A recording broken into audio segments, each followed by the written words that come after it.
Hi guys, Deb Acker here, back with another video, and the title of today's video is what to do when you don't know who to vote for, and really just you're having trouble knowing exactly what to believe in today's world, right? So for those of you guys who are new to this work and new to my series, welcome. I'm an intuitive coach, and I work mainly with women to help them to heal their past and heal their childhood patterns, specifically around abandonment and the abandonment that can show up when we have physically and or emotionally unavailable parents.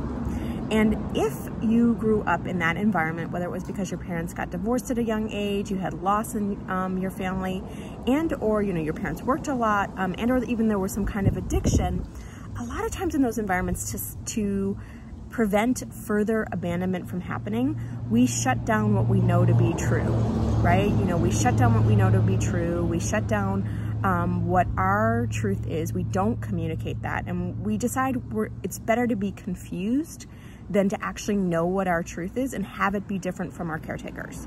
So first and foremost, notice if that's true for you. But what I would invite you to do is instead, so first and foremost, we all have the ability when we're making decisions to really know what's true for us, right? We have the ability to decipher if something feels light in our body. A lot of times it is true. We have the ability to feel compassion as spiritual beings, right? We have the ability to look at something and go, okay, this feels light and right to me, and or this doesn't feel light and right to me, right? And so, it's important to really notice what is your truth, right? What is your truth, and what does your truth feel like in your body?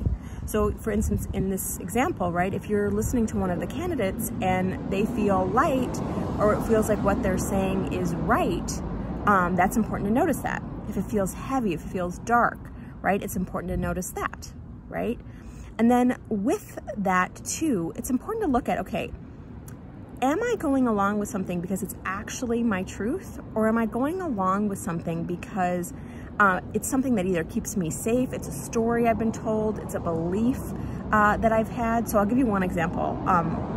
Say for instance, you have a belief around feeling safe and money, right? You might lean towards one of the candidates because you want to feel safe around money, right? And so it's really important to look at that and go, okay, is this my actual truth? And if I wasn't scared, is this what feels light and right to me, and or is this what I'm doing just to feel safe? And it's not to say that one is better than the other, or there's one right choice, right? But understanding your decisions and why you're making those decisions, right? And then also deciphering, okay, who do you want to be in those moments? Do you want to be, someone who's voting from the energy, I would say, of safety, or do you want to be someone who's voting from the energy of what's really true for them and trusting this process, right? Again, knowing that there is no right or wrong choice.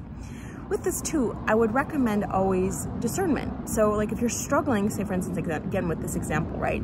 If you are struggling, what I would recommend doing is do your research, do your homework, right? A lot of times what happens is we take what we're seeing in the news and we take what people are telling us at face value. And it's so important for you to do your own investigation, to do your own homework, to do your own research and figure out, okay, like what really is true? And again, that comes back to feeling in your body. Okay, when I'm around that person, does it feel good to be around them? Or I say around them, right? If we're talking about, the candidates for president, right? If you're listening to them, right? Does it feel good? Does it feel light? Does it feel like it's rooted in truth and kindness and compassion and a lot of our spiritual principles? Or does it actually feel like rooted in things that are not actually rooted in spirituality and in true kindness and goodness, and it's more of a self-serving energy, right? So it's just important to look at those.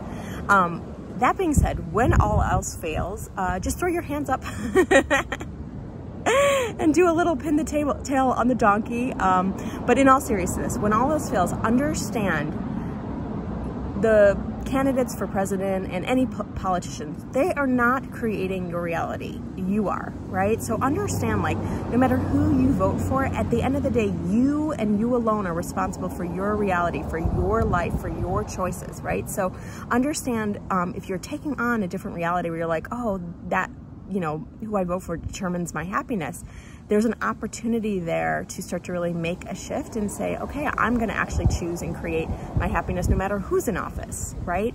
And in the next video I'm going to talk about how do we manage our energy, because a lot of times that happiness or lack of that we're feeling is because we're not being discerning about, you know, what we're watching and, you know, what we're listening to and who we're around. So I'm gonna talk about that in the next video. But until next time, I hope you have a great rest of your day. Thanks so much for watching. Make sure you subscribe to the channel for all of the videos, and make sure there's a ton of resources below on ways I can support you. So check those out.